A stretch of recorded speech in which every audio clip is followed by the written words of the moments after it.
Hello दोस्तों, आइए चलिए चलते हैं मिनी किचन में क्या होता है आज यहाँ पे। चलिए देखते हैं। अरे सिया जल्दी से मोमोज लाओ, कहाँ रखी हो, मुझे खानी है। अरे यार यहीं पे था, मैं तो भूल गया। अरे वाह क्या टेस्टी है, बहुत ही यम्मी लग रहा है। इसमें बादाम की चटनी तो और भी टेस्टी लग रहा है, कितना ज़्यादा अच्छा है। सिया के हाथों में तो जादू है, पूरे के पूरे जादू। अरे हाँ भैया, बिल्कुल ही जादू है उनके हाथों में। वो जो बना देती है बहुत ही ज़्यादा टेस्टी हो जाता है। अरे मैं क्या ही बताऊँ, सिया बिटिया के तो यही सब गुण तो मुझे बहुत पसंद आते हैं। वो हर चीज़ इतने अच्छे से बनाती है कि मैं क्या ही बताऊँ। मुझे तो उसके हाथों का खाना अपने हाथों से भी ज़्यादा पसंद है। मैं क्या कर सकती हूँ, मैं तो रोज़ ही भर पेट खाती हूँ, फिर भी मेरा मन नहीं भरता। अब ये देख लो, आज मैंने दाल चावल भुजिया बनाया है, इतना ही स्वादिष्ट है कि पूछो मत। मैंने 2-3 थाली खा लिया है। अब लग रहा है कि भाई पेट फट जाएगी, तो मेरी भूख तो मिटती ही नहीं, इतनी स्वादिष्ट बनाती है सिया। अरे बच्चे, तुम लोग भी खा चुके हो दाल चावल, ये सारा पड़ा हुआ है, तुम लोग खा लो जल्दी से। अरे बादाम है, बादाम भुना हुआ बादाम कितना टेस्टी लगेगा, खाओ जल्दी जल्दी, जल्दी जल्दी खा लो। अरे मासी, मैं अपने दोस्तों के लिए बचा कर रखा हूँ, मेरे दोस्त आएंगे तो हम सब मिलके खाएंगे। ऐसी बात है क्या, ये बादाम दोस्तों को खिलाना है? और ये भुजिया दाल चावल भी मैं अपने दोस्त पिंकू को खिलाना चाहता हूँ। उसके यहाँ पर कुछ नहीं होता, वो बहुत भूखा होता है, मैं उसके लिए बचा कर रखा हूँ। वो आएगा तो उसे मैं खिला दूँगा, उसे बहुत पसंद है भुजिया चावल दाल। और ये बादाम भी मैंने तो भरपेट खा लिया है। मैं तो कहने ही वाली थी राजू तुमको कि तुम पिंकू के लिए भी कुछ बचा कर ले जाना, उसे बहुत भूख लगी होगी। उसने घर पे तो कोई है ही नहीं, उसे कौन देगा खाना। कभी कभी वो सड़क के किनारे किसी से मांग के कुछ खा लेता है, अब बाकी अपने घर में चुपचाप सो जाता है, क्या करेगा बेचारा। अरे सिया, मैं तो सोच रहा हूँ मैं उसे गोद ले लूँ, अपने घर रख लेता हूँ उसे। तो कोई नहीं है, हम लोग घर पे रहेगा वो, साथ में हम लोग सबको बढ़िया लगेगा, आराम से रहेंगे। अरे राहुल, तुम क्या कहते हो, तुम भी कुछ कहो। क्या हम पिंकू को गोद ले ले, अपने घर रखें आराम से? उसे तो रोड पर भटकना पड़ता है खाने पीने की चीज़ों के लिए। उसे गोद ले लेंगे तो वो यहीं पे रहेगा, उसे खाने पीने की दिक्कत नहीं आएगी, आराम से रहेगा हमारे साथ, बड़ा हो जाएगा, फिर अपना परिवार बसा लेगा वो। पर मैंने उससे पूछा था, वो तो बोला नहीं, मैं नहीं आ पाऊँगा आपके यहाँ रहने का, अपने ही बड़ा परिवार है, मैं ठीक हूँ यहाँ पे, मैं अपना दुकान खोलने की कोशिश कर रहा हूँ। एक दिन वो मक्का बेचने रहा था, मक्के को भून कर अच्छे से बेच रहा था। उसने बोला कि मैं अच्छा खासा कमा लिया था, मैं 400-500 रुपये। और धीरे धीरे करके अपना बड़ा सा दुकान खोल लेगा, उसे किसी चीज़ की दिक्कत नहीं है। वो लड़का है इसलिए उसे कोई सपोर्ट की ज़रूरत नहीं है। उसने तो मना कर दिया मुझसे कुछ लेने को। हाँ, पर मैं उसे कहूँगा कि वो हमारे घर आ जाए अगर उसे इच्छा हो तो। पर चिंकी, तुम्हें और राहुल को क्या हुआ है, तुम लोग इतने उदास क्यों हो? ये तो कुछ समझ में नहीं आ रहा, तुम दोनों चुप चुप क्यों हो, तुम लोग कुछ बोलते क्यों नहीं?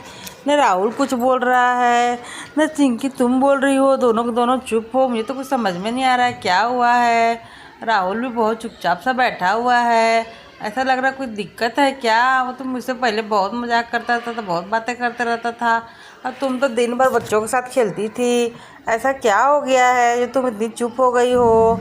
अरे ये क्या, ये तुम रो रही हो क्या? तुम्हारे आंखों से आंसू निकल रहे हैं, चू रहे हैं आंसू, क्या हुआ? बताओ तो चिंकी, बताओ तो चिंकी, क्या हुआ है तुम्हें, कुछ तो बताओ। अरे भैया, मैं क्या ही बताऊं, मुझे तो कुछ समझ में नहीं आ रहा है। पता नहीं क्यों राहुल के सर ने उसे अपनी कंपनी से बाहर कर दिया।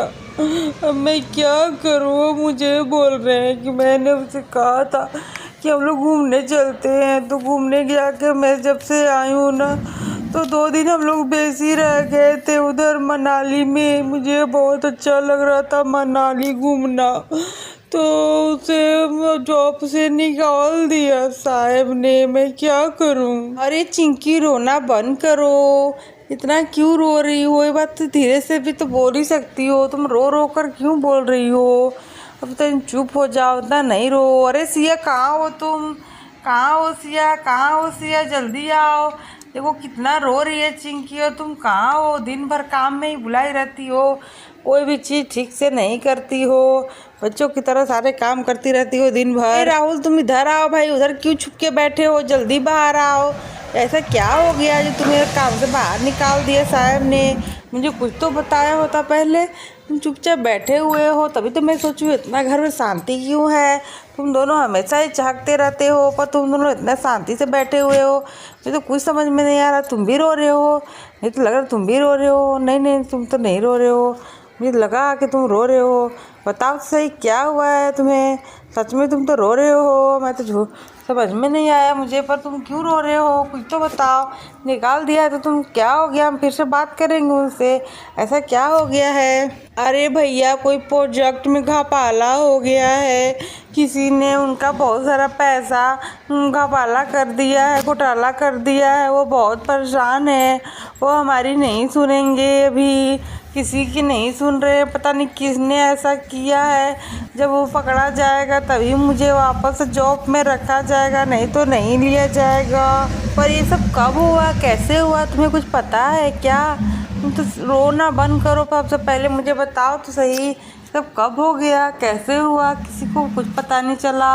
हाँ, किसी ने तो किया होगा, जिसने भी किया होगा उसका ज़रूर पता चल जाएगा। अरे आज के ज़माने में सीसीटीवी कैमरा लगे होते हैं, तो उसे उखाड़ कर देख लेना चाहिए उठाकर। पता नहीं किस चोर ने चुराया भाई, कुछ न कुछ तो गड़बड़ किया होगा, तभी तो चोरी हो गई। अरे चिंकी, तुम चुप हो जाओ, कितनी इतना रोने लगती हो? तुम्हारे वजह से कुछ नहीं हुआ है, तुम तो सिर्फ घूमने गई थी। और तो हम सब ने तुम्हें कहा था घूमने जाने को, तुम्हें घूमना पसंद है इसीलिए। तुम नहीं रो। अरे राहुल भाई, तुम क्यों रो रहे हो भाई? तुम चुप हो जाओ, तुमने कुछ नहीं किया है, मुझे पता है। मैं उसका चोर का पता लगा कर रहूँगा।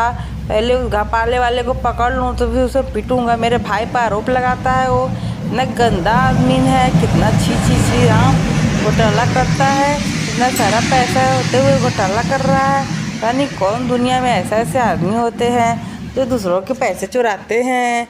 उन्हें डर नहीं लगता है? इतने सारे काम है दुनिया में, कुछ भी काम कर लो तो कितने सारे पैसे आ जाएंगे। अरे भैया, मुझे बचा लीजिए, राहुल मुझसे भी नाराज हो गया है कि मेरी वजह से उसका काम छूट गया। अरे नहीं चिंकी, वो कोसे में ऐसा बोल रहा है, ऐसा कुछ नहीं हुआ है, तुमने ऐसा कुछ नहीं किया है। तुम क्यों इतनी परेशान होती हो? ऐसा कुछ हुआ ही नहीं है। तुम चुप हो जाओ, तुम्हारी इसमें कोई गलती नहीं है। तुम मेरी प्यारी प्यारी बेटिया हो, इस घर की लक्ष्मी हो, तुमने ऐसा कुछ नहीं किया। तुम शांत हो जाओ, सब ठीक हो जाएगा। हम सब तो हैं ही, हम सब समझाएंगे सर को। अरे मैं अभी जा रहा हूँ, उनसे बातें करूँगा, मैं पता करता हूँ किसने इतने घोटाले किए हैं। जिसने भी घोटाले किए हैं उसे जेल हो जाएगी। मेरा राहुल ऐसा कर ही नहीं सकता, मुझे पता है। हाँ पापा, मुझे भी पता है राहुल अंकल ने ऐसा नहीं किया है, उन्होंने किसी और ने फंसाया है। हम सब पता करेंगे, चलिए चलते हैं, पता करते हैं मेरे राहुल चाची को किसने फंसाया। मैं उसे छोड़ूंगी नहीं, उसे बहुत पिटाई करूंगी, बहुत मारूंगी, उसे बहुत मारूंगी। अरे हाँ राहुल, चलो हम भी चलते हैं, हम सब मिल के पता करते हैं, पूरे छानबीन करेंगे, अच्छे से चोर ज़रूर पकड़ा जाएगा। किसी और ने चोरी की है, मुझे लगता है किसी ने तो सुराग छोड़ा ही होगा, कुछ न कुछ तो गलती की होगी, पकड़ा जाएगा। फिर उसे हम लोग खूब पिटेंगे, अच्छे से मार मार उसकी धुलाई करेंगे, चटनी बना देंगे। ना बदमाश होते हैं लोग, दूसरों पर आरोप लगा देते हैं कि उसने चोरी किया, ऐसा कुछ नहीं है। हमारे घर चोरी कौन क्यों करेगा? हम लोग इतने शरीफ आदमी हैं, सिर्फ बनाना खाना और रहना जानते हैं। मैं किसी की दौलत नहीं लूटी कभी। अगर ऐसा लूटना होता तो बात ही कुछ और होता। हम लोग भी महलों में रह रहे होते, तो इतने सामान्य से घर में रहते हैं और सामान्य से चीज़ें खाते पीते। हमें बड़े बड़े चीज़ों का कोई शौक़ नहीं है, फिर भी इतने सारे उल्टे पलटे आरोप लगाते हैं। हम तो उन्हें छोड़ेंगे नहीं, चलो चलते हैं, उनकी पिटाई करेंगे डंडे से। तुम लोग खाना खा लो रानी राजू, चलो चलते हैं। उन्हें कूट कूट के चटनी बना देंगे। उन्होंने हमारे राहुल बिटवा को ऐसा कैसे कह दिया? जिसने भी चोरी किया होगा उसे हम छोड़ेंगे नहीं, उनकी चटनी ज़रूर बनाएंगे और पुलिस के हवाले कर देंगे।